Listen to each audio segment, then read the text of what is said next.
Hi, so my name is Lenka Hadai and I look after the contract finance desk here at Morgan McKinley, specialising in heavy industry.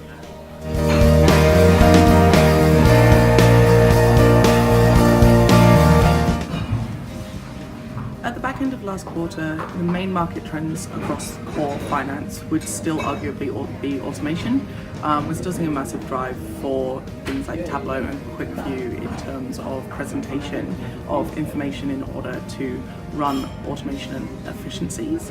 I think across commercial and technical finance as well, the drive for process improvement and change is massive. And recently as well, the IFRS changes with 9, 15 and 16 have meant that we've seen a big trend towards the technical accounting skills again as well.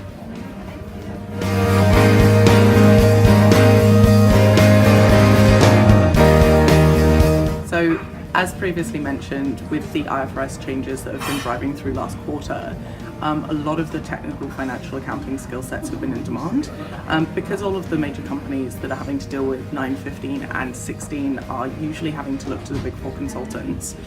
Instead, as a better price offering, they've actually been looking for technical accountants from overseas who have this experience already that they can then bring in as contractors on a much lower base from what they'd be paying with Big Four. Additionally as well, with the commercial side of things, above that 150 pay packet, we're looking for a lot more commercially focused skill sets. CFOs, especially with a broader operational reach, have been much more in demand from the executive level side.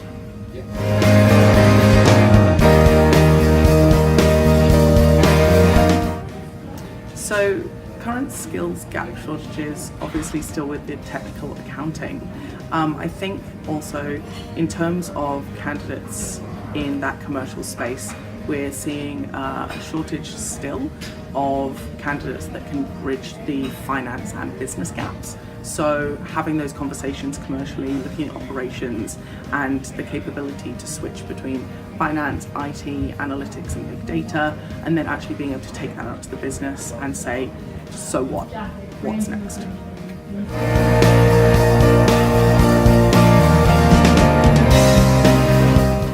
I think organisations are finally starting to understand that there is more than just base and super in terms of a package now, especially with contractors because they're receiving day rates.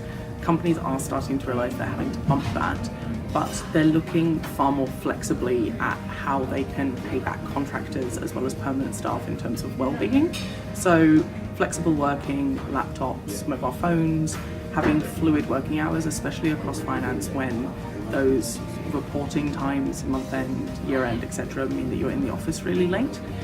They're making that a lot more flexible and looking at a lot more rewards-based things such as class passes, gym membership discounts, good food, yoga, and also a lot of training in ways to be more resilient, ways not to burn out, ways to benefit you in the business and actually be your best self. So we've seen that with a lot of clients.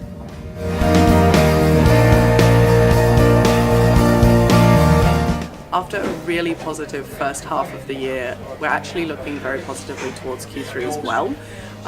Feeling very good. We're seeing some very strong financial results from a lot of our major organisations, and as we're heading in, budgets are obviously being renewed now. It's a really busy time of year for changes.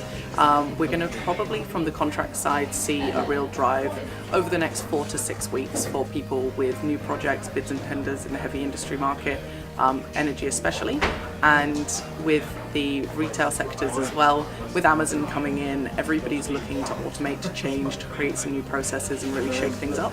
So we're definitely predicting a lot more opportunities, a lot more movement and a lot of positivity overall.